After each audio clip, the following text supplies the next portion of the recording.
Hola, buenas Profe, buenas noches. noches. ¿Cómo están? ¿Bien? Muy bien, ¿usted? Sí, señor. Bien, bien. Todo muy bien, muchas gracias. Bueno, Bueno. permítame, comparto pantalla.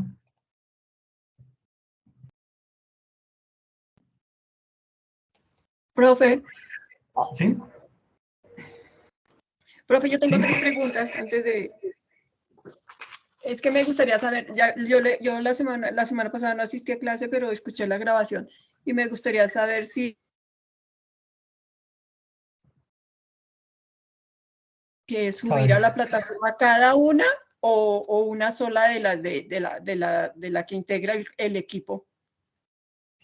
perdón, es que no te escuché completa la pregunta, disculpa. Profe, que si el trabajo que usted nos asignó para subirlo a la plataforma lo tenemos que hacer cada una o una solamente o una sola integrante del equipo. No, una sola y digamos que en la portada colocan el nombre de las dos integrantes. Ok, profe. La otra pregunta es, la clase va de 6:30 a 8 de la noche, ¿cierto? Sí. Pero entonces la tutoría está de 7:45 a las 8, entonces ¿corta la clase o cómo hace con la tutoría si llegase a llevarse tutoría? O como usted Bueno, bien entonces hace uso tal del cual tiempo de la tutoría. tal cual como lo expliqué la sesión pasada, les indicaba que yo para esta clase absorbo todo el tiempo de la sesión, es decir, de 6:30 a 8. Ok, ¿Por perfecto. qué? Porque la temática es muy larga y pues pretendo que todo el contenido pues lo logremos ver. En segunda instancia les decía que si Profe, había y no, alguna, permíteme redondeo la respuesta.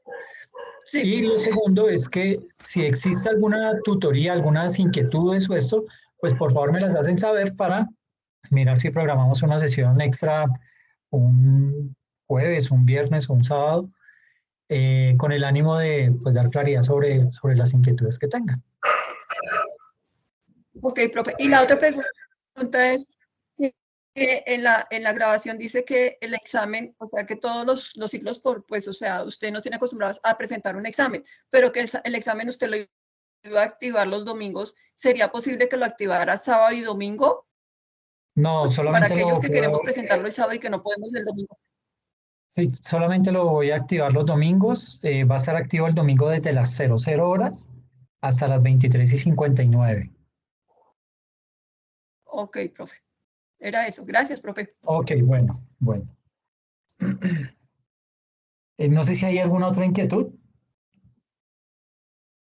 Sí, la mía es parecida a la de la compañera, pero lo que quería validar era que yo vi en la sesión pasada que la primera actividad era con unos videos, que eran 4 videos, y ya están asignadas las personas. Los que no están asignados, ¿cómo hacemos para realizar el video? ¿Se realiza individual, pareja? ¿O usted va a asignar Eh, los videos? Permíteme un momento. Vale.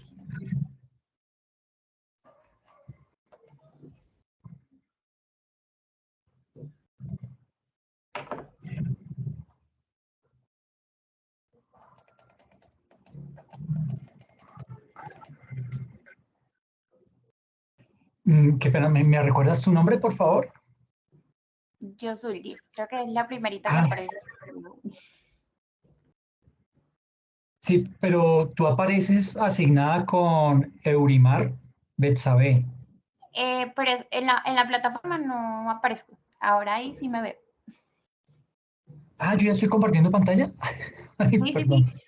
Sí, sí, está compartiendo. Puedo- Pero yo estaba viendo en la plataforma donde aparece como la descripción de la actividad y ahí no aparecía mi nombre. Ahora acá en lo que Ah, estoy compartiendo, sí. ok, ok. Entonces, si es que habían unas personas que no aparecían en el listado y yo los Sí. agregué después, entonces tuvo que haber sido eso. Pero bueno, tú estás asignada con Eurimar Betsabe. De pronto, Eurimar está por acá.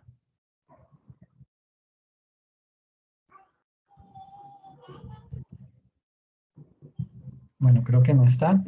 Eh, si puedes tomar nota del correo. Ah, bueno, te lo voy a copiar acá el correo. en el chat. Listo. Como para que le escribas y le digas que, bueno, que están las dos asignadas. Y reitero, si de pronto no puedes contactarla, si ella no da, digamos que respuesta a tu solicitud, por favor me indicas para yo contactarla. Y si no, entonces en dado caso, pues habría que realizar el trabajo de forma individual. Pero el propósito es que lo hagan entre las dos. ¿Listo? Ok. Porque el tema es largo y sobre todo por lo que hay que ver los 4 videos. Yo les asigné uno solamente para la actividad, pero Sí. no significa que los otros no los vayan a ver. Es bien importante que tengan la secuencia de todos los videos. ¿Listo? Listo. Gracias, Ok, profe. bueno, a ti. Bueno, entonces vamos a arrancar. Buenas noches. Buenas noches.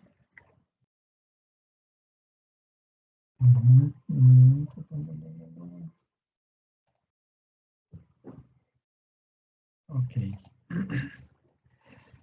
Entonces, como les decía, pues vamos a arrancar con el siguiente contenido. Digamos que la sesión que vamos a ver el día de hoy vamos a aterrizar un poco cuál es la situación del país hoy en día. ¿Listo? Pues la situación es compleja, pero es compleja no porque subió Petro o porque Duque dejó todo muy mal, sino porque hay unos aspectos también internacionales que nos están afectando. Entonces, básicamente vamos a dar, digamos que ese tipo de contexto con el propósito de poder realizar un buen análisis y poder determinar realmente qué es lo que está ocurriendo. ¿Listo? Entonces, partiendo de eso, digamos que vamos a hacer vamos a ver lo que es el escenario internacional, vamos a dar una pequeña introducción, vamos a ver el escenario colombiano, luego daremos unas conclusiones y algunas preguntas para el final. ¿Listo? Mm, digamos que es bien importante, digamos que el hecho de ver o de hacernos como una especie de radiografía de la economía mundial. Eso es lo que pretendo hacer en este momento con esta gráfica. Y usted dirá, pero ¿qué es ese mundo de líneas?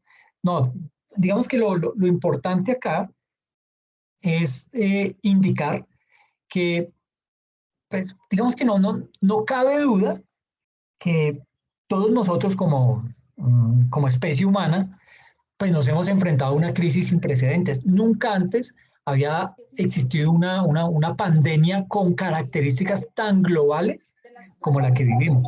Entonces, siéntase privilegiado por ser un sobreviviente, siéntase privilegiado por poder seguir adelante, por continuar con sus estudios, por tener su trabajo, si lo cambió, pues bueno, que sigue estando vinculado, pero muchas personas no lo pudieron seguir haciendo, ¿sí? Este tema del COVID-19, digamos que perturbó todo lo que es el orden social, ¿sí?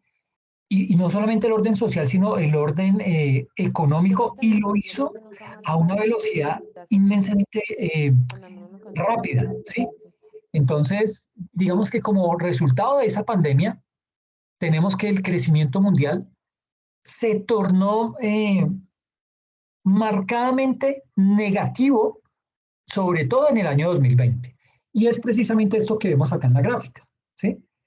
Digamos que aquí dentro de la gráfica podemos observar cómo hay unos indicadores a nivel internacional, ¿sí? El FTSE 100, el Italia MIB, el Dow Jones, que es de pronto el más conocido, y este es el indicador que mide la actividad industrial en Estados Unidos, es decir, de las empresas industriales, cómo está ese sector, y pues digamos que es un buen indicador. Está el Shanghai, que es el de China, y el Nikkei, que es el de Japón. Entonces, básicamente lo que podemos observar ahí es cómo esos indicadores, que si bien es cierto, digamos que cuando comienza la pandemia, mire que arrancamos como que se toma la foto en el primer momento y todos los indicadores tenían el mismo punto de partida, arrancan con 0, ¿ok? Esto no me prende acá, permítame. No sé por qué no me lo prende.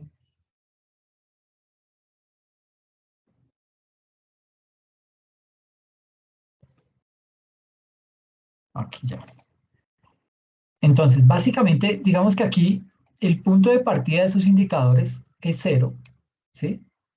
Y comienzan algunos indicadores, sobre todo el Nikkei, a tener como una serie de picos, superando el 0 inicialmente, ¿sí? Y el resto de indicadores comienzan básicamente a rayar con el 0, pero viene un momento en el que todos comienzan a descender, ¿sí? A excepción del de Italia, que mire que despega, llega a un pico más o menos como del 6%, ¿sí? Pero el resto van en caída libre, ¿sí? Cuando comienza la pandemia, que es esta línea punteada que tenemos acá, cuando comienza la pandemia, todos los indicadores caen.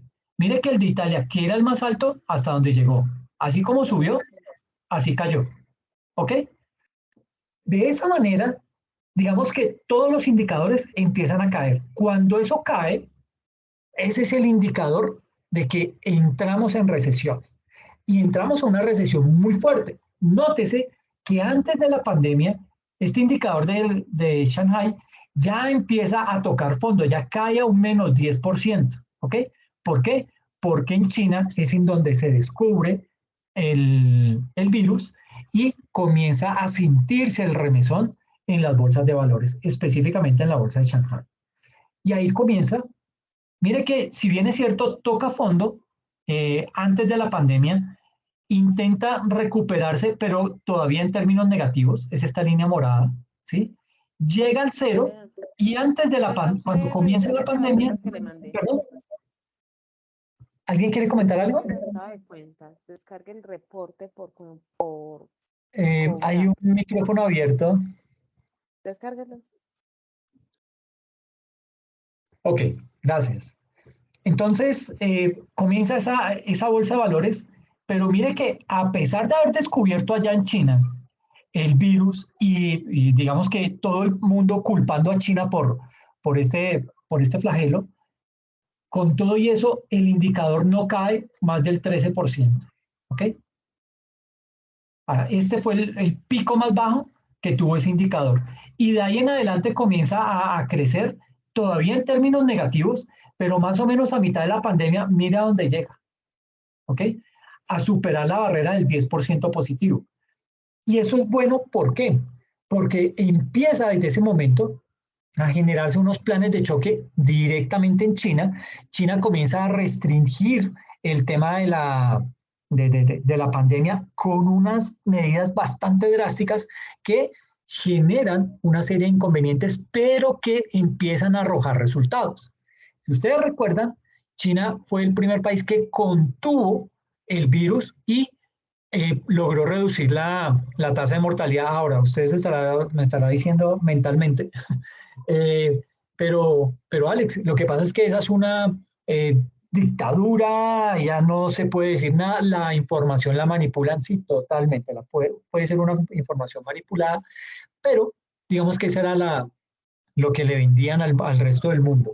Y lo comprueba este indicador que, mire que a mitad de la pandemia comienza a crecer y nunca más volvió a tocar la barrera del 0. Mire que se empieza a mantener en este estándar, más o menos en un 3%, que es lo que, digamos que es a donde empieza, es el mínimo que logra obtener durante la época de la pandemia. Y cuando se crea la primera vacuna, ¿sí? Empieza ya el tema como a decir, como que todo el mundo decimos, bueno, ya esto al menos vemos la luz al final del túnel, ¿sí? Porque al comienzo nada, no salía ningún tema. Sale la primera vacuna de la Sputnik 5, que es la de Rusia, pero era una vacuna sin evidencia científica, sin haber surtido todas las etapas de investigación. Entonces, como que existía esa intranquilidad y aparte de eso, usted veía que los rusos se seguían muriendo. Entonces dice, bueno, pero ¿y la vacuna? ¿Sí? era que los mismos rusos ni le creían a esa vacuna. O sea, le sentían temor, aunque la vacuna no era del todo mala. Pero digamos que esa fue como de las primeras que empezó a salir. Luego empiezan a salir las de, ya ni me acuerdo cómo era que se llamaba, el genoma mensajero o una cosa así, eh, en donde esa vacuna se empieza a crear de una manera mucho más rápida, se empiezan a llevar estudios en donde demuestran que son muy efectivas y comienzan a liberar esa vacuna para vacunar a todo el mundo. Que después comienzan a salir rumores de que daban trombos o que generaba algún tipo de afectación colateral, pero la gente a raíz de volver a su trabajo, de volver a salir, pues se arriesga, digamos que entre comillas, y se aplica esa vacuna. Entonces, eso con el indicador de la Bolsa de Valores de Shanghai, ¿sí? Pero mire que la de Nikkei, que es la de Japón, aquí comienza a tomar, digamos que si bien es cierto, cae, viene a tocar casi que el 27% de caída la Bolsa de Valores, comienza ahí mismo, después de esa caída tan estrepitosa, comienza a recuperarse, ¿sí?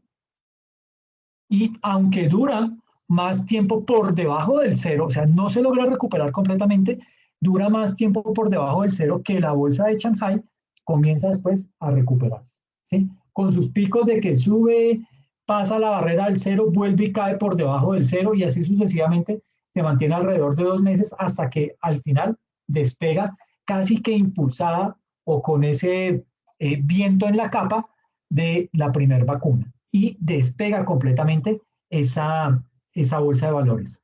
Nótese que es la que más crece en esa época, tuvo un crecimiento del 23%, mientras que la de Shanghai apenas 16.1%.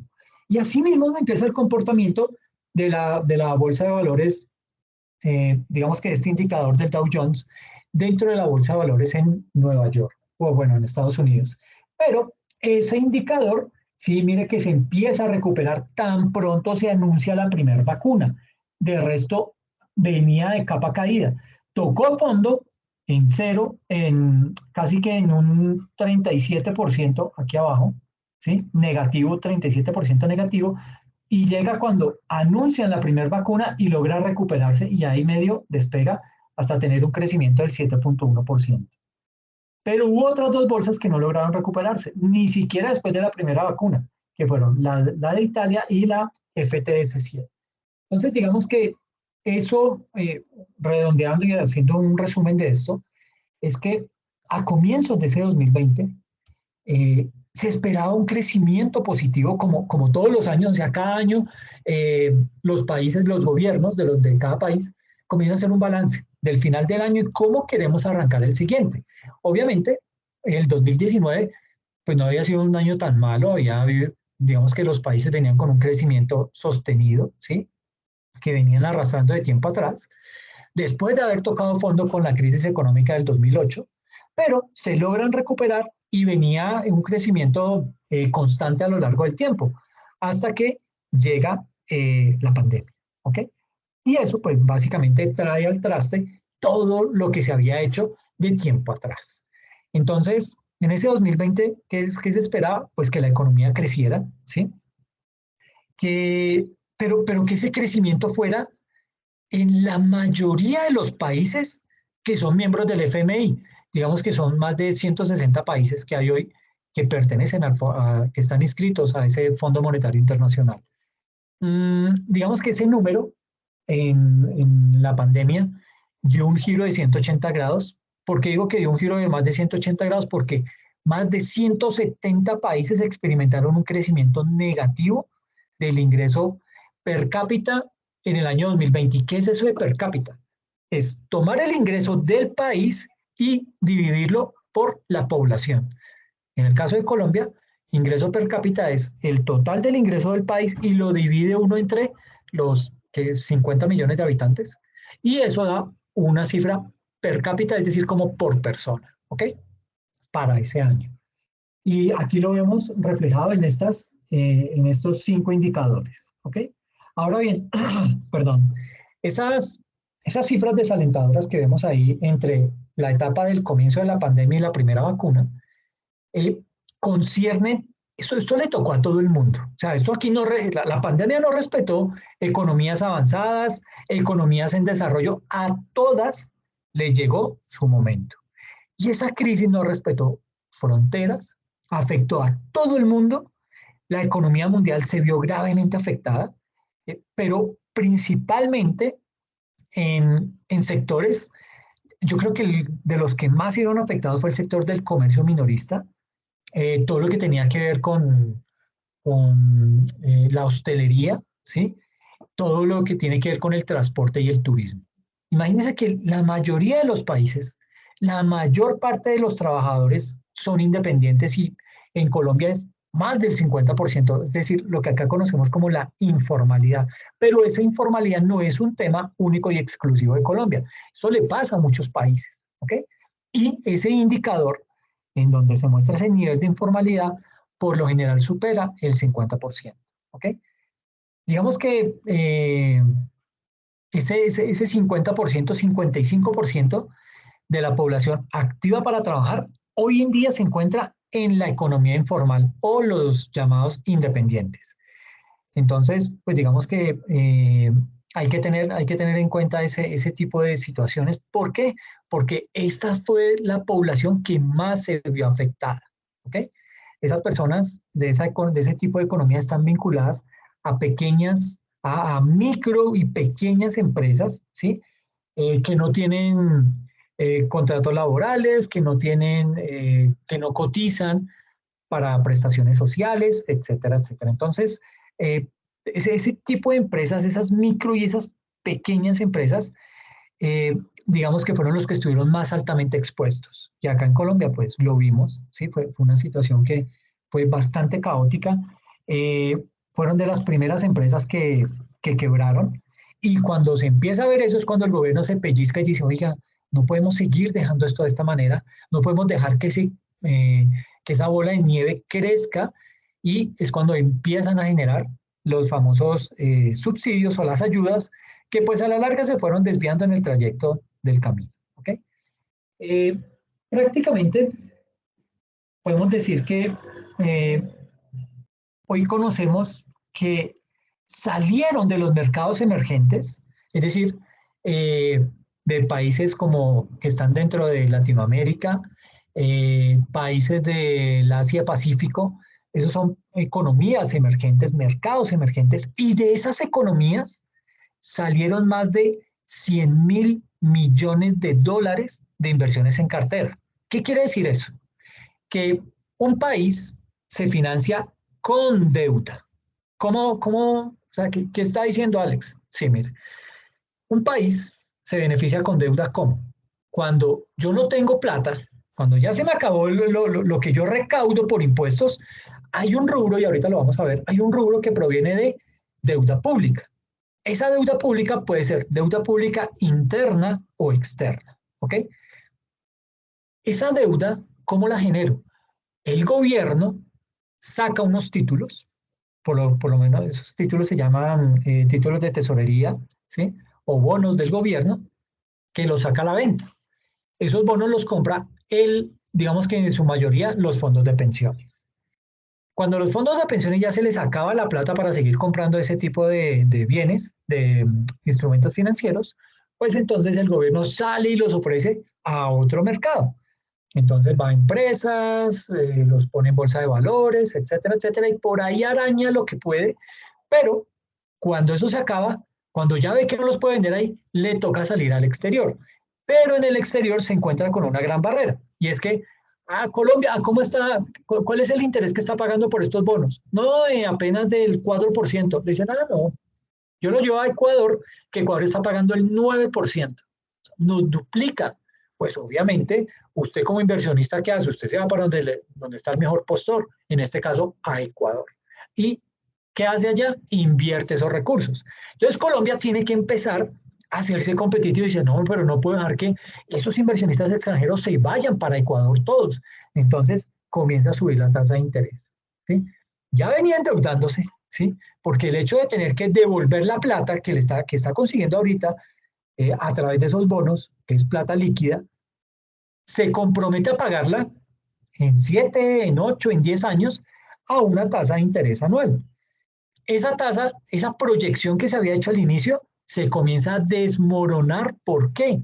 Porque el gobierno tiene que hacerse competitivo y no dejarse quitar los clientes de Ecuador. Y comienza entonces a subir las tasas de interés. O sea, se empieza a endeudar más sin necesidad de llevar eso a estamentos como la Comisión de la CARF, la Comisión de la Regla Fiscal, el Comité Autónomo de la Regla Fiscal, sin pasar por el Congreso de la República, nada de eso. Simplemente es una guerra de mercados y Colombia tiene que empezar a competir contra esa guerra de mercados. Pero intrínsecamente, Colombia se está endeudando mucho más, ¿ok? Por tratar de equiparar la tasa de interés que paga Ecuador, Colombia está adquiriendo una deuda muchísimo más alta. Entonces, mira el problema que se está formando, ¿no? Una bola de nieve creciendo de tiempo atrás. Digamos que acá en Colombia, todo este tema de esa salida de capitales, digamos que se sintió más y se sintió más en un sector específico y son los exportadores de materias primas, ¿sí? Colombia es un exportador exclusivamente de materias primas, principalmente de temas como petróleo, carbón, ¿sí? Qué sé yo, flores, café, ese tipo de materias. Entonces, digamos que por ese hecho, como país, sufrimos doblemente debido al colapso de los precios de las materias primas que se empezó a generar también dentro de la época de la pandemia. Las remesas, casi que toda Latinoamérica vive o depende mucho de las remesas que envían los familiares que están en el exterior y que mandan plata a Colombia. Eso es un rubro que mueve muchísimo la economía de un país, sobre todo de las economías de países emergentes, latinoamericanas y de Asia-Pacífico.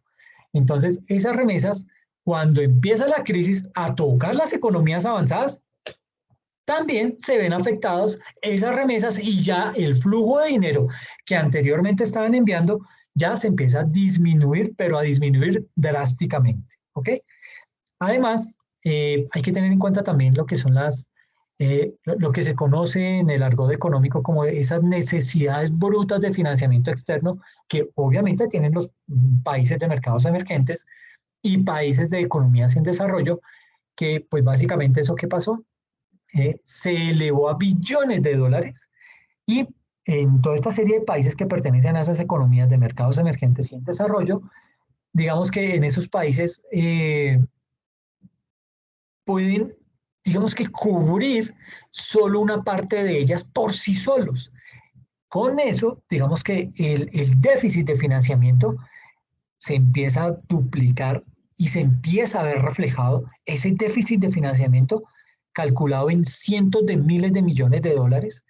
Por ende, ese tipo de países empiezan a clamar por ayuda. ¿A quién le acuden? Obviamente, pues al Fondo Monetario Internacional en primera instancia. ¿Ok?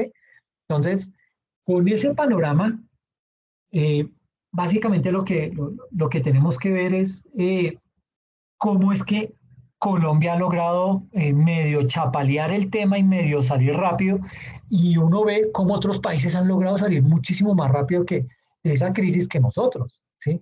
Parece que nos quedamos ahí todavía esperando a que llegue, como cuando estábamos en la pandemia, que veía uno las gráficas y esperaba que llegaran al pico y dice, ay, ya llegamos al pico, entonces esperemos que empiece a descender esa curva para que todo se empiece a normalizar. Pues todavía no hemos llegado al momento en que esa curva empieza a descender. ¿Ok? Entonces, digamos que acá vamos a ver este componente de las debilidades de nuestra política fiscal, ¿sí? Y digamos que fue por ahí en el año de 1999 que Colombia tuvo una de sus peores crisis financieras, que fue el estallido del UPAC, que dejó a cientos de miles de personas sin hogar. ¿Por qué? Porque el UPAC se disparó, las cuotas que estaban pagando las personas por sus créditos hipotecarios se duplicaron y no tenían cómo seguir pagando. Entonces, ¿qué pasa? Entran las personas en déficit, comienzan a devolver esos bienes, comienzan a salir de esos problemas y digamos que al momento en que empieza a haber tanto bien inmobiliario, tantas casas, tantos lotes, tantos apartamentos, tanto que empieza a haber, digamos que en una economía, cuando empiezan a circular tantos bienes, en este caso bienes inmuebles, a circular en ese mercado, ¿qué pasa? El precio cae, ¿ok? Y al caer el precio, para los bancos ya no es atractivo seguirse metiendo en ese tipo de crédito hipotecario. Ese producto lo empieza como, uy, esto ya ahorita no es tan rentable, entonces yo no me voy a desgastar con ese producto y comienza a mirar otros productos. Cuando se deja de invertir en ese tema de el sector de la construcción, ese sector jalona muchísimo empleo. Entonces, se dispara la devolución de bienes inmuebles a los bancos, es decir, los bancos empiezan a embargar esos bienes para recuperar su plata. Pero cuando intentan ponerlos en el mercado, ven que no hay mucha gente que los quiera comprar. ¿Por qué? Porque las tasas de interés están muy altas. Entonces, esos productos empiezan a entrar en recesión. Al entrar en recesión, eso se dejan de construir más bienes inmuebles y ese sector de la construcción es el que jalona muchísimo el empleo en la economía del país. Entonces, miren que se comienza a deteriorar completamente nuestra situación económica. Eso pasó en el año 99, ¿listo? Y a partir de ese año, digamos que la política fiscal de Colombia ha venido ganando, digamos que una credibilidad y una solidez, y esto junto con un régimen de inflación que se ha mantenido controlado, que se venía manteniendo controlado, y además teníamos una tasa de cambio flexible, si bien es cierto, estábamos en 3.500, 3.700, pues no veíamos cifras como las que tenemos hoy en día, que superan los 4.500 pesos, ¿ok? Todo todo ese tema de la política fiscal sólida, un régimen inflacionario ahí controlado sutilmente, y una tasa de cambio medio flexible que como que tiene sus picos, pero después vuelve y cae. Eso ayuda a construir esa famosa estabilidad macroeconómica. Pero sucede que la crisis de la pandemia del COVID-19, pues eso debilitó la economía y ha expuesto las debilidades que realmente tiene hoy en día nuestra política fiscal, ¿sí? Entonces, por ejemplo, aquí tenemos unas políticas redistributivas poco eficaces. ¿Por qué son poco eficaces esas políticas redistributivas cuando hablamos de subsidios? Porque las bases de datos son corruptas, porque las bases de datos no tienen la información actualizada, no son confiables. Entonces usted va y mira y empieza a darse cuenta que dentro de esa base de datos está activo un familiar que murió hace 8 años, una persona que hoy en día es millonaria. Entonces comienza eso a generarle a usted una serie de inquietudes. ¿Y qué pasa? Cuando eso no es transparente y cuando usted tiene dudas, usted dice, ¿para qué voy a ir a registrar? ¿Para qué voy a ir a hacer filas? ¿Para qué voy a ir a meter a eso si esto no tiene salida? Esto ya sabemos para quién es la ayuda. Entonces, los más pobres no se vinculan a ese tipo de programas, pero los más vivos sí le están sacando el provecho a eso. Entonces, eso es lo que quiere decir esas políticas redistributivas poco eficaces. En segunda instancia, un sistema tributario complejo que básicamente distorsiona la economía y pone demasiada carga ¿sobre quién? Sobre las empresas. En tercer lugar, se habla de una ineficacia en la distribución de los subsidios que viene un poco amarrado con las políticas redistributivas poco eficaces, ¿sí? Digamos que termina esos subsidios cayendo a personas que no los necesitan. Un poco lo que se está viviendo hoy en día con el subsidio a los combustibles. El subsidio a los combustibles se le da hoy en día a la clase media y a los más ricos, ¿ok? Cuando eso debería beneficiar a los más pobres, ¿sí? Pero hoy en día vemos que eso no es de esa manera. Otro aspecto, un sistema de protección social rígido, ¿sí? Un sistema de protección social que tiene brechas de cobertura y un nivel de beneficios que es poco adecuado. Y además, para cerrar con broche de oro, unas instituciones fiscales que se requiere sean actualizadas, ¿ok? Unas instituciones fiscales y un sistema presupuestal que necesitan ser actualizados, tal cual como los venimos viendo, no son nada agradables de seguir manteniendo. Entonces, ya habiendo visto el panorama internacional, habiendo dado un brochazo sobre cuáles son los problemas que tenemos, metámonos de lleno con el escenario colombiano. Entonces aquí vamos a hablar acerca de lo que es el riesgo fiscal. En esta gráfica vemos unas líneas que nos muestran el comportamiento de diferentes países de la región. Aquí tenemos lo que es Brasil, Chile, Colombia, países emergentes, Latinoamérica, México, Perú y Argentina. Y usted dirá, pero ¿por qué no estamos comparando con países emergentes? Es que vale la pena enfocarnos, compararnos con ellos. ¿Por qué? Porque estos países, si bien es cierto, la pandemia golpeó a todos los países en general, hubo unos que se levantaron mucho más rápido y esos fueron los de economías emergentes. ¿Ok? Tenemos que medirnos el promedio de Latinoamérica con cada uno de nuestros países y compararnos entre nosotros mismos, ¿ok? Para poder determinar qué es lo que ha venido pasando. Entonces, digamos que, bueno, como les decía, pues este poco de líneas lo que hacen es que nos muestran el comportamiento de diferentes países de la región. ¿Y esto qué indica? Esto nos indica cuál es el riesgo fiscal que los inversionistas, antes de meter su plata acá, ¿qué hacen? Estiman, ellos miran esas gráficas y dicen, uy, no, hermano, es que si yo me pongo a mirar a Colombia, ¿sí? Colombia es esta línea amarilla, ¿sí?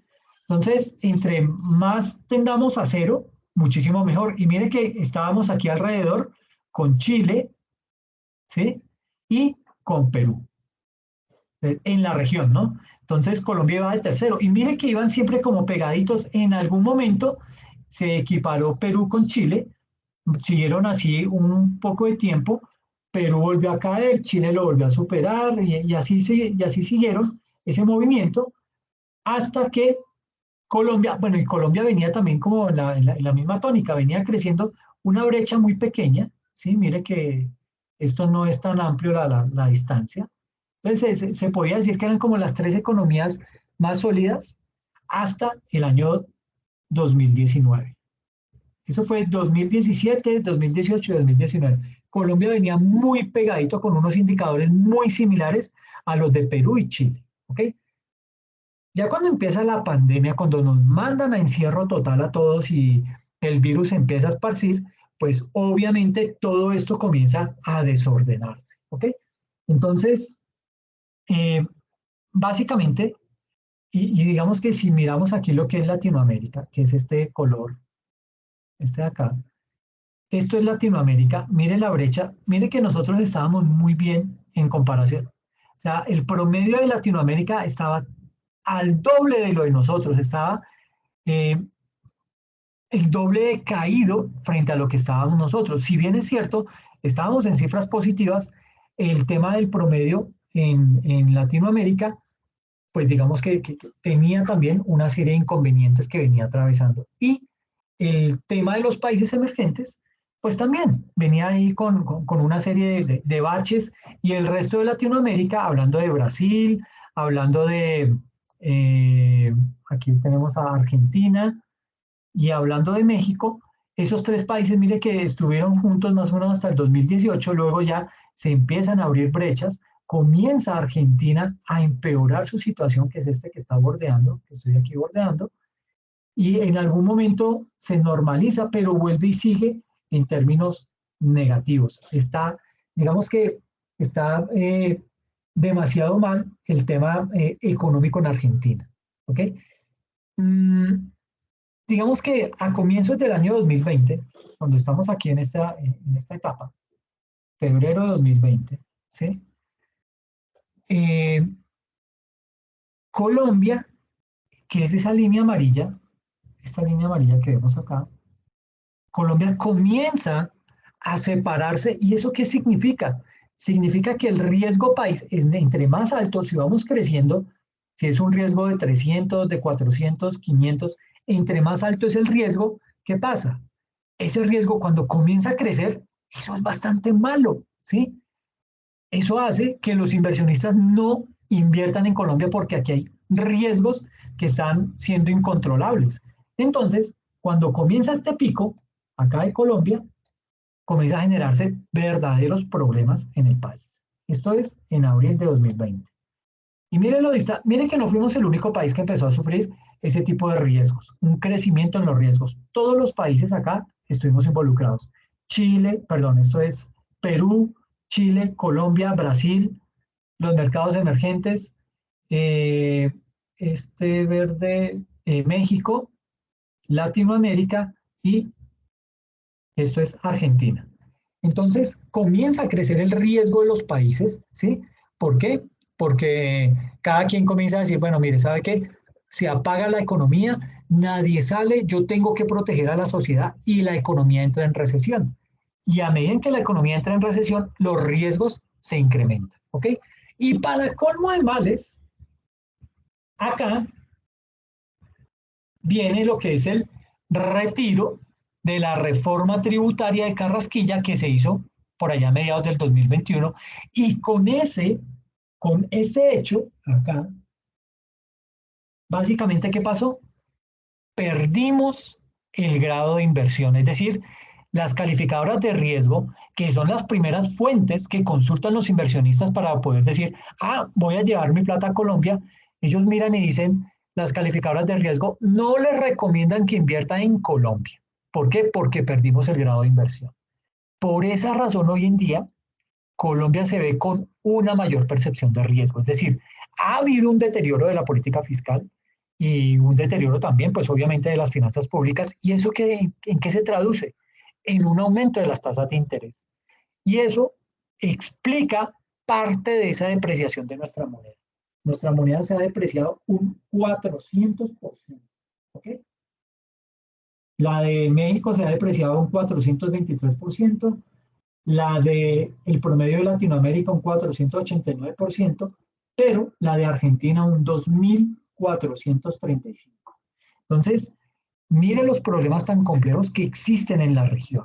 Todos tuvimos inconvenientes y tuvimos inconvenientes bien fuertes. Ahora bien, digamos que tras ese aumento de, llamémoslo, lo que son las primas de riesgo de las economías emergentes y de las economías latinoamericanas que se observó en julio, todo eso asociado a esa incertidumbre que estamos viviendo a nivel mundial, eh, digamos que por un lado, yo creo que para el 2023, perdón, para el año 2022, pues nadie se imaginaba que, digamos que fuera de tener el panorama que teníamos tan oscuro a nivel económico, pues fuese a estallar una guerra entre Rusia y Ucrania, y mucho menos íbamos a esperar que se iba a prolongar tanto, ¿ok?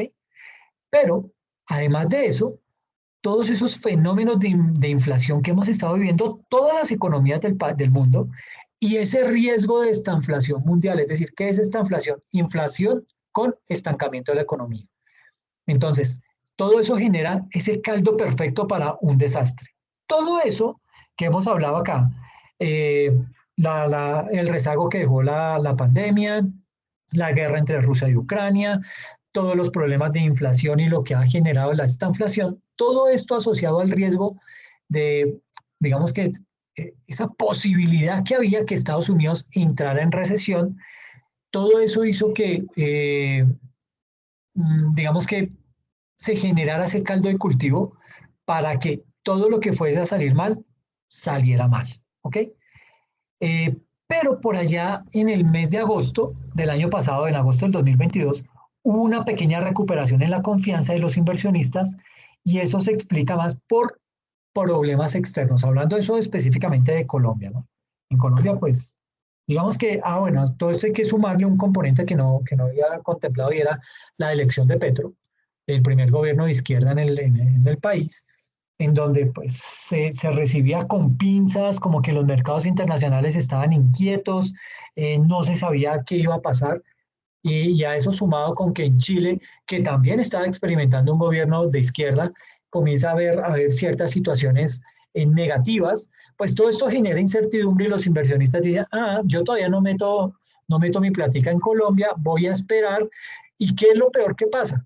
Que sacan el dinero que tenían en Colombia y se lo llevan para Estados Unidos. ¿Por qué lo hacen? No porque Petro subió.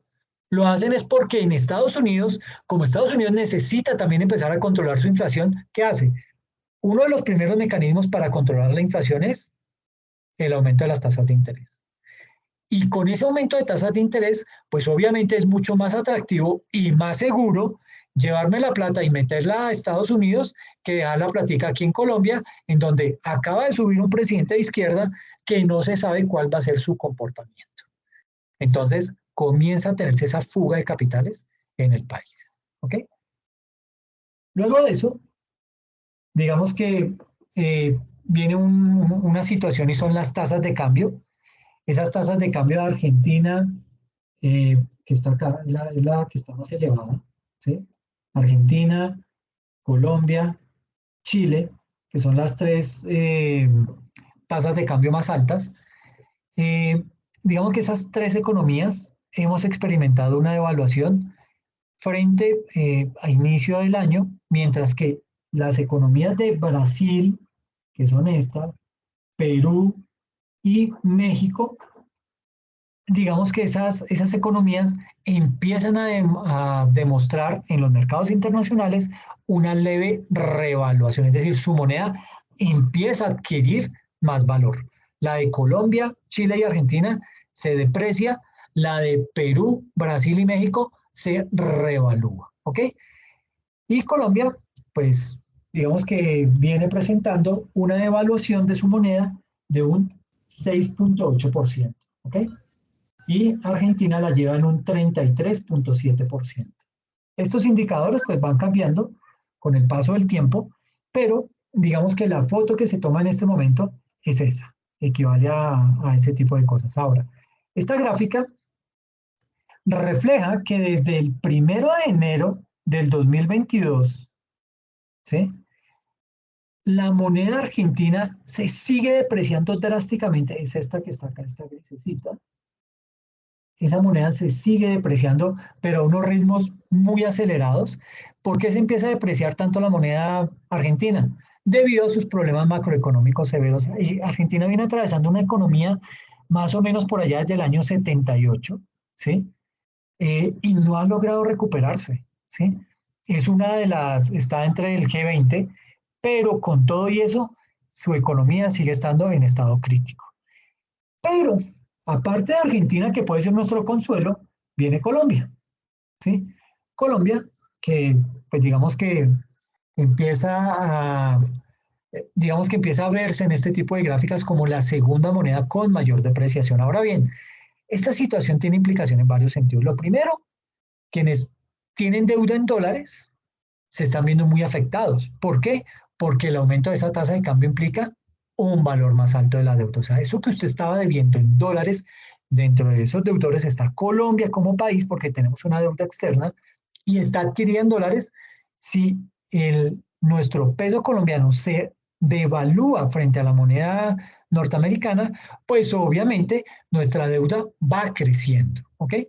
Pero desafortunadamente Colombia no es el único que tiene deuda con otros países y en moneda extranjera, también lo tienen muchas personas y muchas empresas y comienza a verse ese deterioro, ¿ok? Entonces comienzan a verse muy afectados ese tipo de personas. ¿Por qué? Porque el aumento en la tasa de cambio implica un valor más alto de la deuda, la encarece y esto no solo aplica a nivel empresarial, sino que también aplica a nivel del gobierno, quien tiene, como les decía, esa deuda externa que es bastante importante. Pero, en segunda instancia, aumenta también el costo de las importaciones, ¿sí? Digamos que en términos de importaciones, Colombia importa unos 60.000 millones de dólares al año. Y si aumenta el dólar, ¿qué pasa? Pues esto nos afecta directamente esos precios de esos productos que están entrando al país. ¿Y eso qué hace? Dispara la inflación. ¿Ok? Entonces, mire cómo todo va encadenado. Ahora, veamos el lado positivo de esto. Bueno, si es que lo tiene, pero tratemos de ver el vaso medio lleno, como dicen los positivos. Digamos que una de las oportunidades grandes de una moneda débil son las oportunidades que se abren para las exportaciones y digamos que para poder firmar nuevos TLC, de los cuales pues Colombia ha firmado varios TLCs, aunque si bien es cierto que pues, Colombia no es un gran exportador, apenas se están exportando unos montos que oscilan entre 40.000 y 45.000 millones de dólares, ¿sí? Mire lo que estamos exportando, 40.000 o 45.000 millones de dólares, pero estamos importando 60.000 millones de dólares. O sea, estamos en un déficit mínimo de 15.000 millones de dólares. Ahora, digamos, pues, reitero, Colombia no es un gran exportador, y además hay que tener en cuenta que Colombia es la cuarta economía más grande de la región, entonces su nivel de exportaciones debería ser mucho mayor, pero eso no pasa. Colombia no tiene una buena economía. Colombia está catalogada como una economía abierta, pequeña. Así es como nos conocen en el mundo. Ah, Colombia no es potencia económica, Colombia no es un país emergente, Colombia está dentro de los países en vía de desarrollo, pero con una característica, y es que nuestra economía es abierta gracias a los TLC, pero es una economía muy pequeña, muy reducida. ¿Por qué? Porque no producimos. ¿Ok? Entonces, revisemos un poco el crecimiento económico. En este punto, hay que indicar que en el año 2021 tuvimos un crecimiento muy grande. ¿Sí? Aquí está, en este año, 2021. Mire que en el mes de abril, perdón, tuvimos un crecimiento del 24.8% en nuestro PIB. ¿Por qué? Porque veníamos de una década, veníamos de un año en el que en el 2020, gracias a nuestro pequeño virus del COVID, dejó un crecimiento en términos negativos del PIB en un menos 7%. Y comienza ya a recuperarse, ¿sí? ¿Qué pasa? Que estas cifras tienden a ser mentirosas. ¿En qué sentido? En que nos estamos comparando con cifras negativas. Cuando usted empieza a medir contra unas cifras que estaban muy por debajo de lo que se tenía, pues no hay punto de comparación, no es una medida confiable. Entonces, mucha gente lo que hacía era, ok, no me voy a medir contra el 2020, sino que me medía contra el 2019. Ahí las cifras ya eran muy, muy parecidas. Entonces, este tema de crecimientos se ve directamente afectado por esta caída en el PIB. ¿Por qué? Porque me comienzo a comparar contra datos negativos. Mire que en enero, en febrero veníamos con un crecimiento de menos 3.8, en febrero de menos 1.6, y ahí ya cuando la economía empieza a recuperarse completamente, ya empieza un crecimiento del 10.1%, crece a un 24.8% y luego se empieza a normalizar, ¿sí? Hasta llegar a lo que más o menos tenemos hoy en día.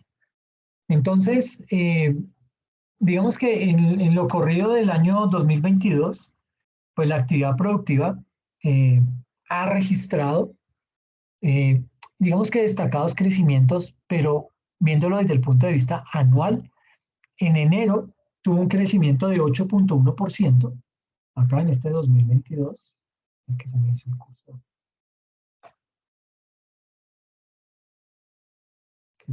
Okay. En este 2022, enero tenía un crecimiento del 8.1%, ¿sí?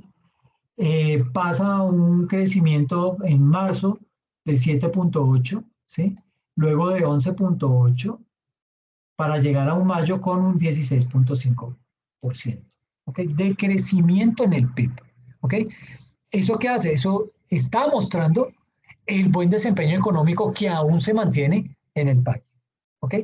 Ahora, aquí es bueno recalcar que el crecimiento de la economía se mide desde el promedio, pero también hay que recalcar que hay unos sectores de la economía que han crecido muy poco y otros que aún no han logrado recuperarse.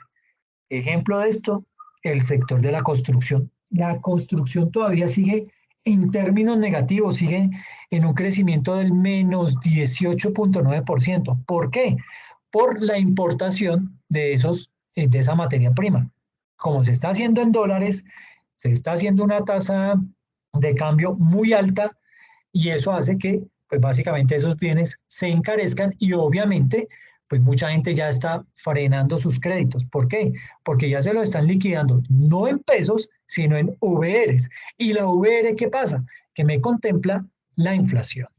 Entonces, digamos que esa falta de recuperación en ese sector de la construcción, básicamente por la falta, bueno, aquí también hay un problema grave y es que como veníamos de un 2021 en donde la economía apenas estaba levantando, los presupuestos a nivel del sector público estaban casi que congelados. ¿Por qué?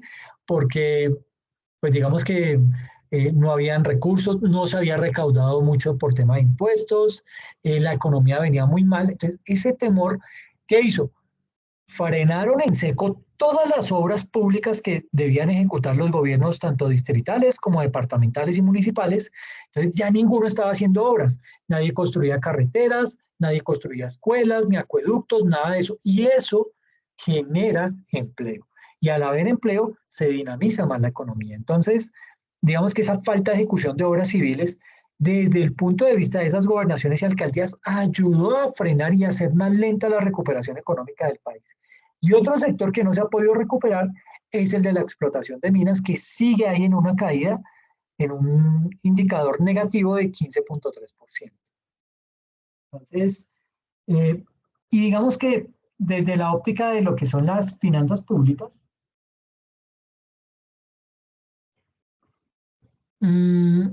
tenemos que el apetito de los inversionistas extranjeros por los títulos que emite el gobierno, esos bonos del gobierno que los saca y los vende, y digamos que los inversionistas adquieren esos bonos y el gobierno le dice, yo le voy a pagar una tasa del tanto por ciento, ¿sí? Así es como los vende el gobierno, se los vende a los fondos de pensiones y a inversionistas extranjeros en su gran mayoría.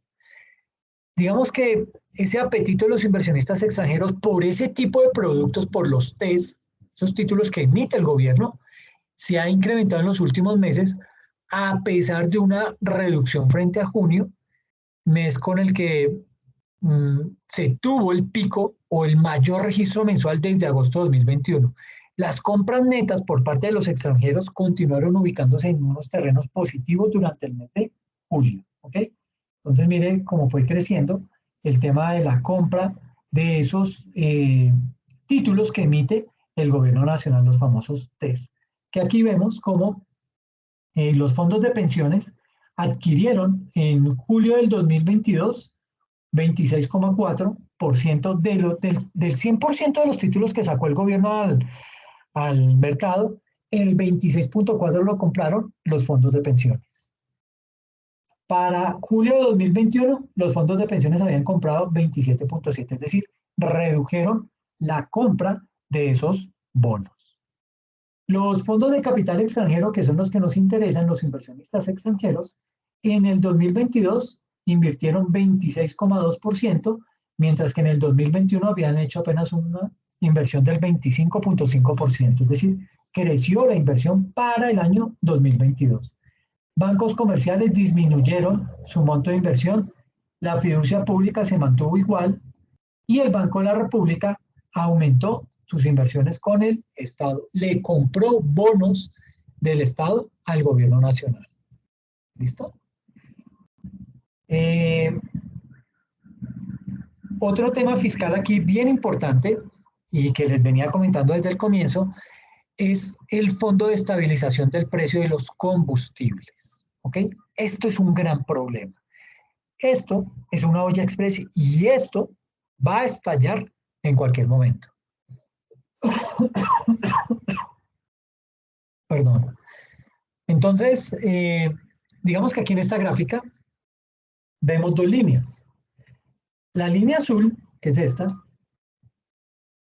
esta línea azul corresponde al ingreso al productor, ¿ok? Que es uno de los componentes grandes de la gasolina y de la CPM. Y la línea gris, que es esta que tenemos acá, esa línea gris corresponde al precio paridad de exportación. En principio, digamos que ese precio de la gasolina debería reflejar el precio de exportación, que es el costo de oportunidad de la venta de la gasolina y de la CPM en Colombia. Sucede que ese precio de paridad de exportación ha incrementado significativamente ¿desde cuándo? Desde el año 2021 se empezó a disparar ese precio de paridad de exportación, mientras que el ingreso al productor se ha mantenido relativamente invariante. ¿Okay? Entonces, y aquí lo vemos, mire que la línea azul, que es el precio al productor, ha tenido un crecimiento, digamos que desde julio del año 2009 ahí medio sostenido, pero no es muy alto, ¿sí? Se mantiene uno que otro pico, vuelve y se estabiliza. Aquí cayó en el 2015 por la crisis que tuvimos del petróleo. Vuelve y trata de estabilizarse, vuelve y cae en enero de 2016 y desde ahí se ha venido manteniendo, tuvo un pequeño pico en el 2019, julio del 2019 se mantuvo estable, vuelve y cae en enero de 2020, pues todo el tema de la pandemia, pero vuelve y se estabiliza y sigue, trata de mantenerse como muy estable, pero el verdadero problema es el otro indicador, que es básicamente el de el que se conoce como ese índice de paridad del exportador, ese precio de paridad de exportación, perdón. Y ese es el que sí se ha venido aumentando. Se mire que venían casi que a la par, la línea gris con la azul, con uno que otro pico hacia abajo o hacia arriba, pero ahí venía, ¿sí? Aquí en enero de 2015, como digo, pues debido a la crisis del petróleo que vivimos en ese año, cayó un poco ese índice, ese precio de paridad de exportación, pero luego se volvió a mantener. Aquí tuvo una brecha un poco alta, ¿sí? Pero vuelve y se estabiliza, cae acá por el tema de la pandemia y vuelve y crece y desde ahí comenzó a dispararse. En enero de 2021, mire que estaban iguales y de un momento a otro esto comienza a crecer, ¿ok? Entonces, ese precio de paridad de exportación viene creciendo significativamente desde el 2021, pero ese ingreso al productor se ha mantenido relativamente invariante, se ha mantenido casi que estable. ¿Y esto qué significa? Que el déficit acumulado, es decir, la diferencia entre esta línea amarilla, entre esta línea gris y esta línea azul, pues ese déficit acumulado por ese fondo de estabilización de los precios de los combustibles derivados del petróleo, que es el famoso FEPC, hasta el mes de marzo del 2022 asciende a 14.1 billones de pesos. En el 2022, ¿saben en cuánto terminamos ese año 2022 con esa deuda? Pasó de tener una deuda a marzo del 2022 de 14.1 billones a tenerla en 33.7 billones al final del año 2022. Imagínense la magnitud, es decir, Petro y el gobierno estaba peleando por una reforma tributaria de 20 billones de pesos cuando tenemos un desfase solamente en un producto, en los precios de los combustibles derivados del petróleo, tenemos un déficit de 33.7 billones de pesos. ¿Ah? Necesitábamos una reforma muchísimo más grande y no se logró. Y digamos que esto es básicamente lo que ha llevado a que el gobierno nacional empiece a subir el precio de la gasolina. Es decir, comienza a reducir ese subsidio y a que todos los que tienen carro empiecen a pagar una gasolina más cara. Y eso no está mal. No está mal en el sentido en que recuerdan que al comienzo hablábamos de unos subsidios regresivos y de unas políticas redistributivas ineficaces, pues a esto nos lleva este subsidio a la gasolina o este subsidio a los combustibles. Y es que estamos subsidiando a la clase media y a la clase alta. Y eso no, para eso no están creados los subsidios son para beneficiar a los más débiles de la economía. En este caso, eh, las personas que están en índice de pobreza o que están próximos a caer en pobreza, a ese tipo de personas es a las que hay que tirarles un salvavidas y sacarlos adelante. En ese orden de ideas, lo que se esperaría es que el gobierno, a través de este tipo de indicadores o a través de esta gráfica que estamos viendo, empiece a disminuir ese subsidio. Por eso acá empezó a bajar un poco a lo largo de julio del 2022, pero no fue mucho y vuelve y se dispara y ese subsidio termina cerrando el año 2022 con un déficit de 33.7 billones durante ese año. La fórmula está en empezar a desmontar ese subsidio, empezar a que las personas que tienen carro empiecen a pagar una gasolina más alta con la posible consecuencia de que esto dispare la inflación. ¿Por qué? Porque no demora en dispararse un paro camionero. ¿Por qué? Porque le están subiendo el precio a los combustibles. Hoy en día están quietos, ¿por qué? Porque el gobierno nacional frenó los incrementos a los peajes. Entonces, ahí como que han estado, lo uno ha ido compensando lo otro. Pero cuando el gobierno nacional decida realizar el incremento a los peajes con una gasolina cada vez más alta, ahí es cuando vamos a ver una verdadera crisis. Es cuando vamos a ver que el sector camionero va a empezar a obstaculizar vías, va a dejar de transportar bienes y servicios, todo se va a encarecer y la inflación va a seguirse disparando. No es un buen panorama, no es lo mejor que, digamos que esperaríamos ver, pero eso es lo que está pasando. ¿Por qué? Porque hay subsidios que están mal diseñados, hay subsidios que no son sanos. ¿Por qué? Porque subsidian a los dueños de vehículos y en su gran mayoría son personas de clase media alta y clase alta.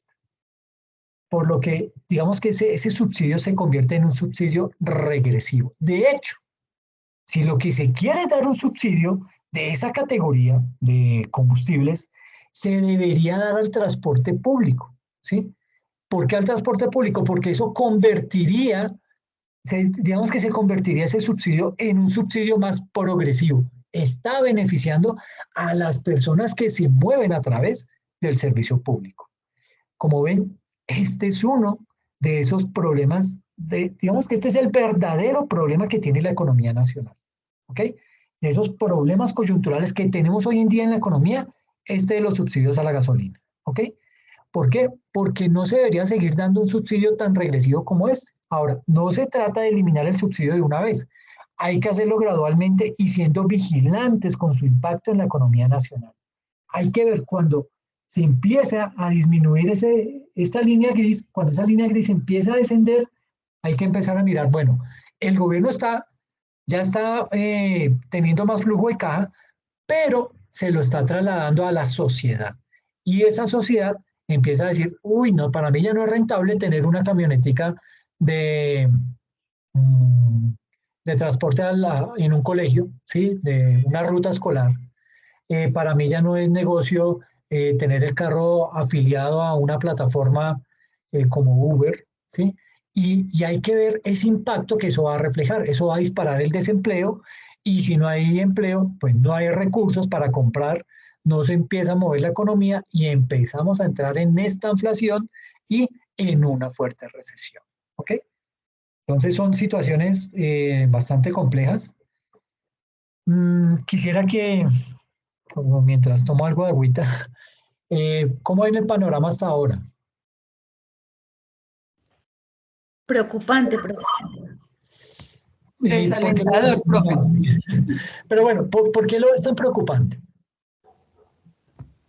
Pues porque obviamente el combustible es lo que mueve todo el país, profe. Entonces, si sube el combustible, suben los fletes. Si suben los fletes, sube todo. Entonces, o sea, es una cadena. ¿Ya? Entonces, sube una cosa, va a subir los fletes, suben los fletes, sube el valor del producto. ¿Quién paga el valor al final? El consumidor final.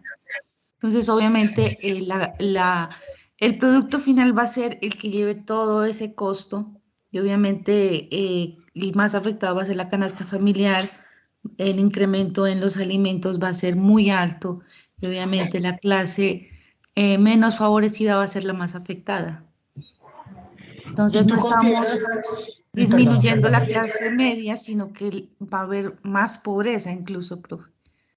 Ya, y con eso, perfecto. ¿qué va a pasar? Van a disminuir trabajadores, va a haber más desempleo. Es una cadena de sucesos que de verdad es bastante preocupante.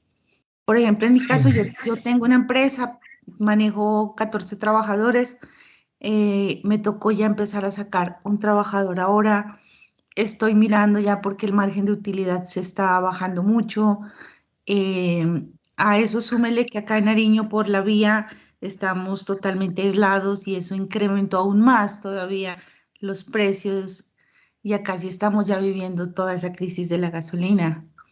Vino el gobierno a hacer algunos ajustes, pero de verdad se miran ya otras situaciones bastante complejas de escasez, de tener que hacer filas de 3, 4 y hasta 5 horas para que le den 25.000 de gasolina. O sea, es complejo, profe. Sí, sí, desafortunadamente el sur de Colombia, que siempre ha habido golpeado, ahora por este fenómeno de la naturaleza, se acaba de golpear aún más, como se dice vulgarmente, tras de que éramos muchos, parió la abuela, y bajo esa perspectiva, digamos que la economía se empieza a deteriorar aún más, ¿ok? ¿Por qué? Porque no es que solamente no llegan productos a Nariño, sino que Nariño también, digamos que Nariño es otra de esas despensas que surten al resto de Colombia.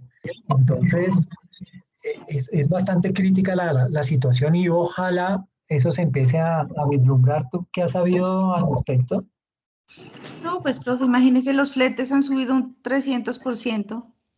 Pues No. imagínese, eso es una cosa caótica. Están haciendo una vía alterna, pero están haciendo una programación de que un día van de salida, otro día de regreso, pero, o sea, no es un arreglo definitivo, simplemente son como pañitos de agua allí, que obviamente no va a poder soportar el transporte de carga pesada como el que se venía manejando. Y obviamente eso hace de que no solamente sea Nariño, sino a la larga toda Sudamérica se paraliza porque ya no hay el tránsito de mercancías hacia el Ecuador y del Ecuador Perú y de ahí todos los países hacia el sur.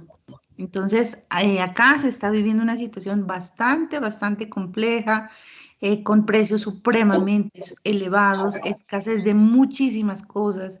Usted hablaba del sector de la construcción, que ha sido el de los más afectados porque no están llegando insumos, lo poco que llega supremamente costoso. Entonces, no se vislumbra a mediano plazo una solución definitiva. No, terrible, la verdad que siento muchísimo eso frente a tu empresa, porque pues es difícil arrancar, es difícil empezar a desarrollar una idea de negocio, tenerla ya funcionando, tener 14 empleados ya te hace estar dentro de unos buenos rangos, pero sí, desafortunadamente cuando este tipo de cosas ajenas o externas a la organización empiezan a afectarnos, uno como que dice, pero bueno, ¿cómo controlo este tipo de riesgos? O sea, es difícil gestionar ese tipo de riesgos que son ajenos a la entidad como tal. Entonces, sí, digamos que es una situación compleja, una situación muy crítica y que espero que lo primero que se logre hacer sea el tema de las vías. Nariño tiene problemas de vías complejos. Yo he escuchado que la vía Tumaco es terriblemente mala, pero digamos que ahí se ve el abandono de los gobiernos. Esto no ha sido de este gobierno ni del anterior, esto viene de décadas atrás. Ese descuido en el que han tenido a todo el sur de Colombia, Cauca, Nariño, Putumayo, sí, Amazonas. Entonces, pues tan es así el descuido que hoy en día es uno de los fortines cocaleros, uno de los fortines de De bandas carteles, criminales. de cárteles Exactamente. ya de otros países. Por ejemplo, Tumaco, no, casualmente la vía Tumaco es una vía buena. De Ipiales a Tumaco estamos haciendo 5 horas carretera buena. El peligro es los grupos al margen de la ley que están siempre hostigando en las vías. El problema es de los cultivos ilícitos que se presentan allá, de los cárteles que han venido a imponer sus leyes acá, de las políticas que no han dejado implementar, sustitución de cultivos, fumigaciones, no permitieron, gobiernos anteriores no han permitido eso y eso ha sido fatal porque crece y crece y crece, esto ya es incontrolable. Y cárteles como el cártel de Sinaloa ya están acá instalados y manejando acá todo un microtráfico con una infraestructura que se están armando con submarinos y todo, eso es impresionante. Sí, es terrible. Y a eso súmale el que esos cárteles, como lo pronuncias bien, esos cárteles, digamos que le ofrecen a los campesinos el pago por hectárea de coca a un muy buen precio, ¿sí? Ellos llevan los camiones, sacan el producto, es decir, el campesino no tiene que sufrir, diferente a si estuviera sembrando papa, que le toca mirar cómo, qué camión llega hasta la finca de él, cómo hace la carga, cómo saca la mercancía. para poderla comercializar. Con esta gente no. ¿Por qué? Porque el narcotraficante le lleva los camiones, le dice cárgueme acá todo el producto, yo me lo llevo, lo empiezo a transformar en laboratorios especiales, específicos, con mucha tecnología. Es decir, todo está dado para que este problema siga creciendo en términos desproporcionales. Si el gobierno no le mete la mano a una reforma agraria que apunte a darle un aire a los campesinos, ese problema, empezando desde el sur de Colombia, va a traer grandes problemas para el país. ¿Por qué? Porque todos van a empezar a ver que es mejor negocio, que eso de sustituir la coca por otro producto no resulta un buen negocio. ¿Por qué? Porque no hay vías para sacar el producto. Y sin vías, ¿usted cómo hace? ¿Sí? Esta gente no le duele, el narcotraficante le manda los camiones. Entonces, bajo esa perspectiva, es muy difícil competir. ¿Ok?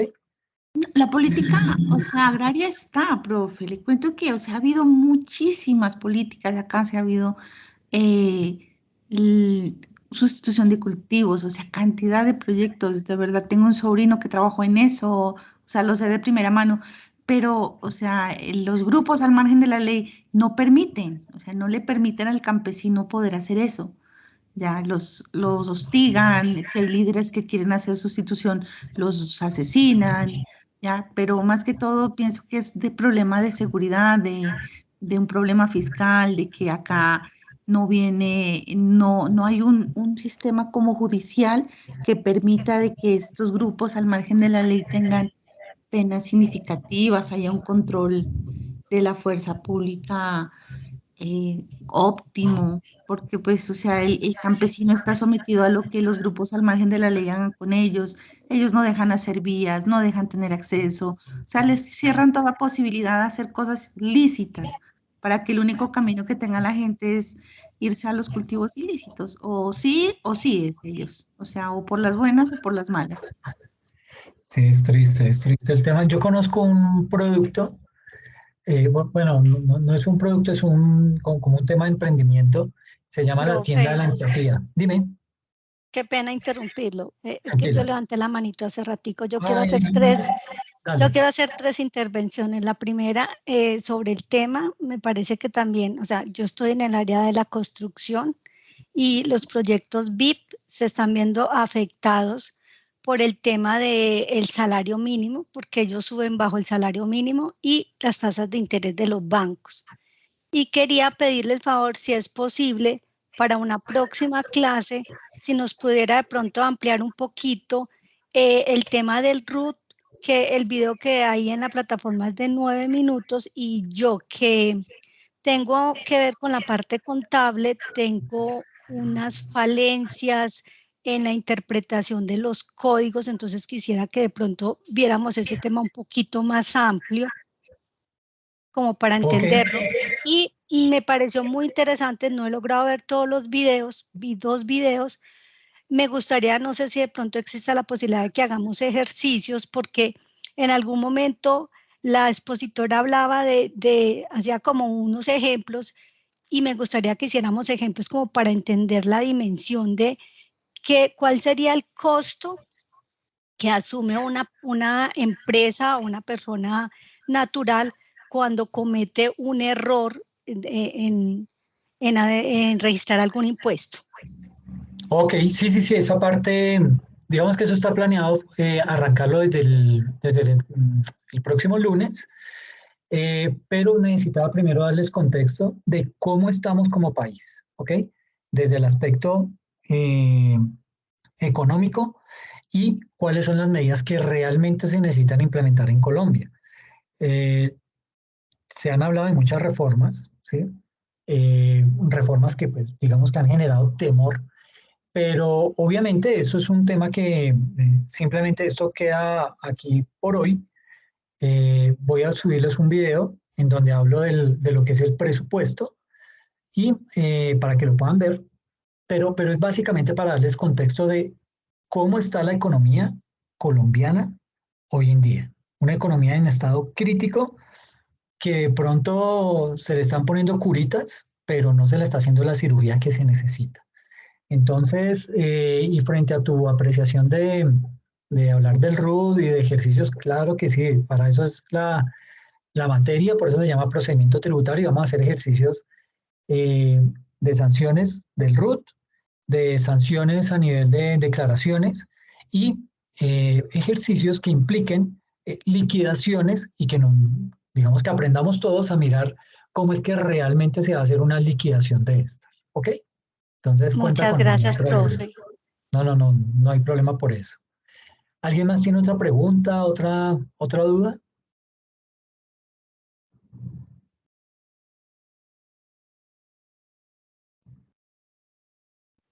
Ok, Profe, dime. profe, buenas noches, compañeros. Profe, es una precisión respecto a lo que comentaba la compañera en el tema de los proyectos de sustitución de demás. Lo que pasa es que por lo menos en este caso, se dio que la gente se retiraron los grupos ilegales, la gente vecino hizo la sustitución de cultivos. Sin embargo, el gobierno acompañamiento, no, digamos, el tema ya de comercialización, dan el acompañamiento de pronto en la iniciación de cultivos y demás, un acompañamiento real en el tema principal, que es el tema de comercialización y de mejoramiento de vías, que es muy importante para que el campesino vea reflejado, digamos, esos proyectos que no dan buenos resultados y volvemos los ilícitos.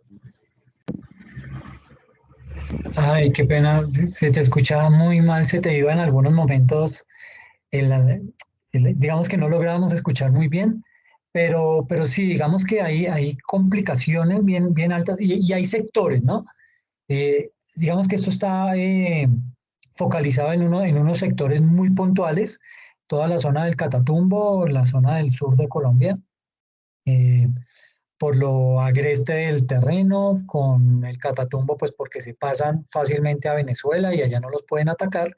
Entonces, digamos que ese tipo de situaciones no están siendo favorables. Por eso es que una de las principales políticas del gobierno actual era, hombre, reactivemos relaciones con Venezuela para que Venezuela se vea obligado a no seguir alcahueteándole a los guerrilleros o a estas bandas criminales, nos ayuda a combatirlas y de esta manera pues poder mermar. Pero el tema es, esto no se va a acabar en un año. Esto, desafortunadamente, el panorama es crítico y es crítico en el sentido en que, digamos que estamos con una deuda muy alta, ¿sí? No hay, digamos que ahorita lo que se aprueba de esa reforma tributaria, que si bien, bueno, que lo que se aprobó de la reforma tributaria, esos 20 billones de pesos, eso le va a dar un flujo de caja al gobierno nacional. También es cierto que mucho de ese flujo de caja se va a ir vía subsidios, ¿ok? Entonces, subsidio a los adultos mayores que no tienen, es decir, que están en situación de pobreza, a madres cabezas de familia, que eso está bien. ¿Y qué está haciendo con eso el gobierno? Pues básicamente es mejorando los indicadores pésimos que tenemos como país a nivel de desigualdad. Con esto va a ayudar a mejorar ese indicador, pero a la vez va a ayudar a mejorar la economía. ¿Por qué? Porque ya son más personas teniendo un ingreso, si bien es cierto, no es el super ingreso, pero es mayor a lo que venía recibiendo, que no sé, eran 80.000 pesos, 100.000 pesos, pues ahora se espera medio salario mínimo y eso pues va a permitir que se vea más flujo efectivo en la economía y eso pues va a hacer que algunas empresas pues tengan una dinámica mucho mejor. Pero obviamente pagando eso con subsidios y todo esto, pues vamos a ver hasta cuánto aguanta el bolsillo del gobierno y qué tan sostenible puede llegar a ser esa política de subsidios. Entonces, digamos que aquí falta por ver muchas cosas. Se ha hablado mucho, se han dicho muchas cosas, suenan muy bonitas, el papel lo aguanta todo, pero hay que aterrizar las cosas y ponerlas en perspectiva.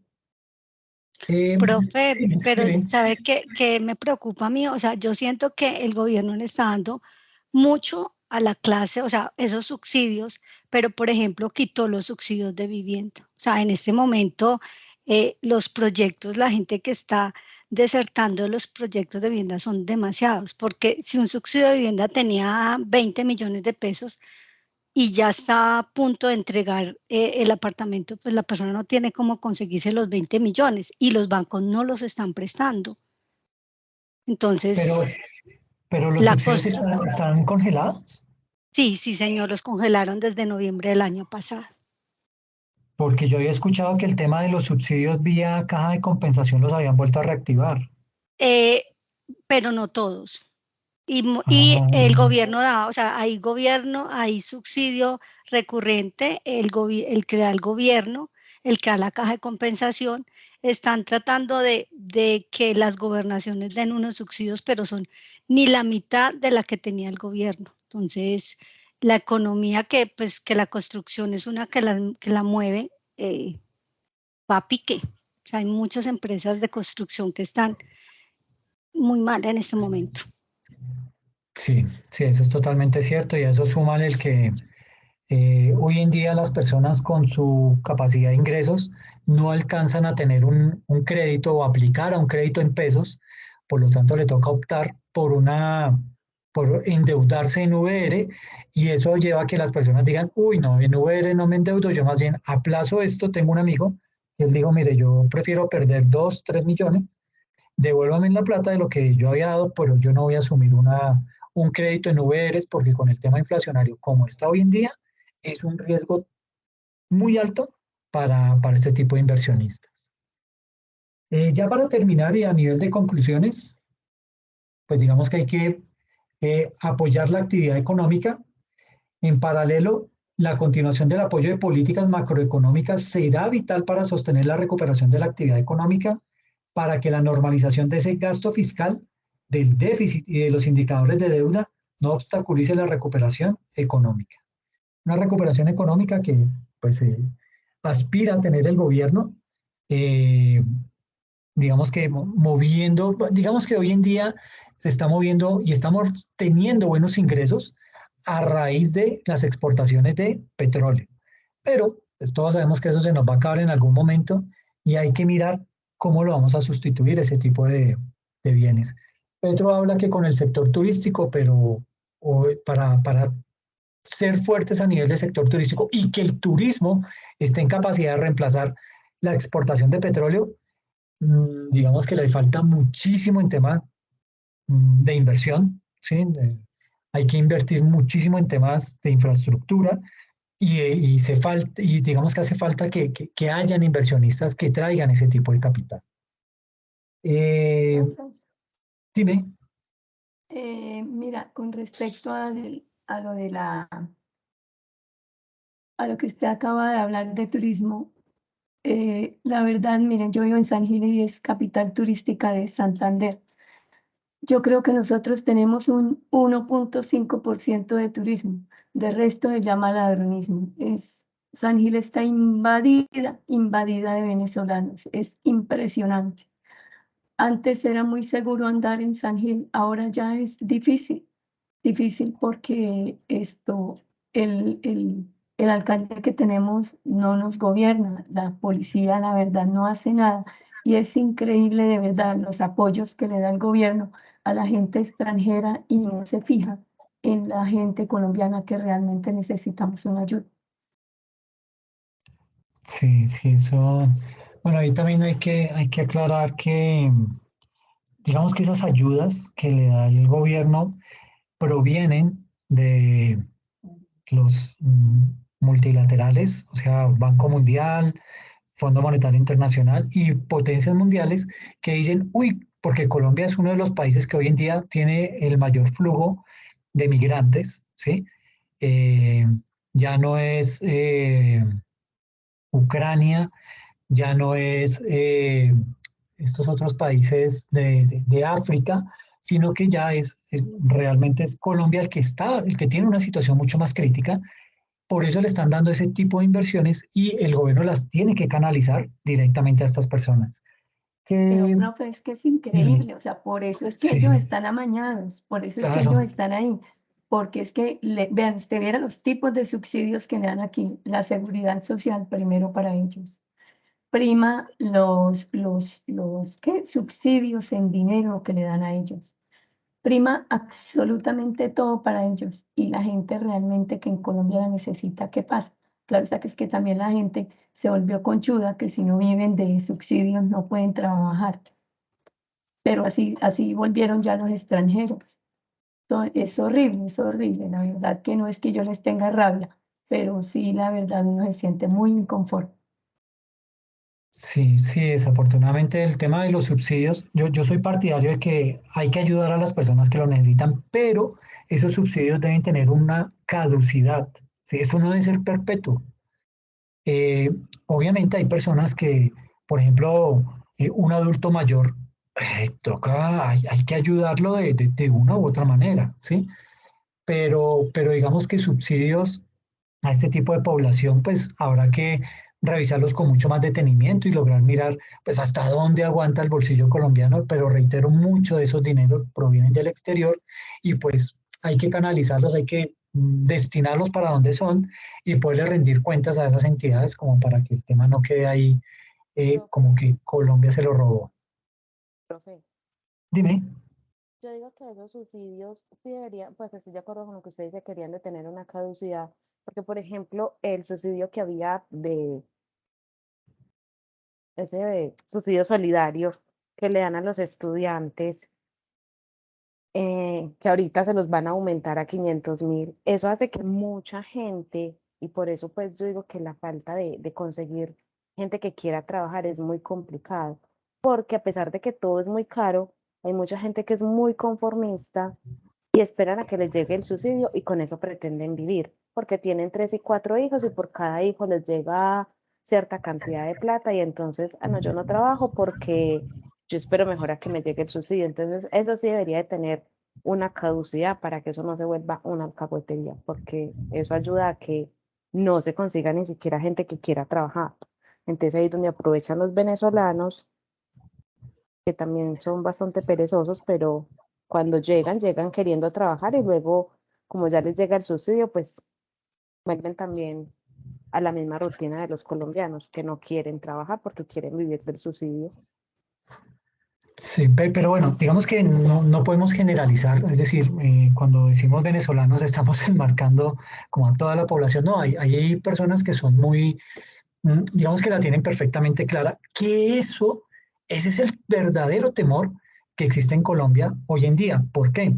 Porque cuando hay tanto subsidio, el gobierno ¿qué hace? Tiene el control de la población, que fue lo que pasó con Maduro, con Chávez y con Maduro, que es básicamente, dice, usted quiere subsidio, ok, regístrese acá en esta base de datos, cuál es su dirección, cuál es su correo, cuáles sus redes sociales, y tienen controlada a esa persona de manera tal que si esa persona en algún momento llega a quejarse del gobierno, le quitan el subsidio.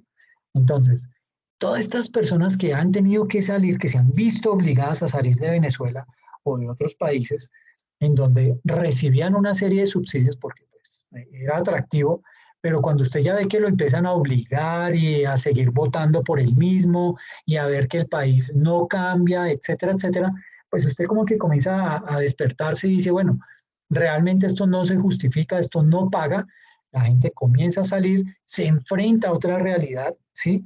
Una realidad mucho más compleja en países como Colombia, Ecuador, Perú, empiezan a trasegar por toda Sudamérica, ven que no les funciona, comienzan a subir hacia Estados Unidos. Eso es desgastante, es devastador para las familias, en fin, se desata una gran cantidad de situaciones alrededor de todo esto, pero eso es en lo que deriva esa cantidad de subsidios. Insisto, hay población a la que hay que ayudar. Hay madres cabezas de familia que tienen muchos problemas, muchas necesidades y de una u otra manera hay que darle la mano, pero reitero, no puede ser perpetuo. Con el adulto mayor, a estas personas hay que ayudarles de alguna manera, porque es increíble cómo puede uno, qué puede uno esperar de un adulto mayor en la calle que no tiene dónde dormir, que no tiene cómo comer, porque precisamente no tiene ya cómo trabajar. Entonces, creo que hay una población a la que sí hay que ayudar, ¿sí? pero hay que depurar esas bases de datos, hay que garantizar que esos recursos le llegan a los que verdaderamente lo necesitan y no que se sigan beneficiando los mismos de siempre que han venido haciendo este tipo de malas prácticas. Yo creo que demos por terminada la sesión acá. Muchas gracias por la participación, en verdad que eso ayuda a dar otra perspectiva, sobre todo porque ustedes desde sus regiones tienen una visión y ustedes viven una situación en carne propia diferente a los de otras regiones. Se los agradezco muchísimo, valoro mucho sus aportes y pues nada, nos vemos dentro de 8 días, ¿ok? Gracias, profe. Gracias. Feliz noche a todos. No, a ustedes. Ok, profe, Muchas feliz gracias. noche. Feliz noche. Cuídense mucho. Que Dios lo bendiga. Gracias.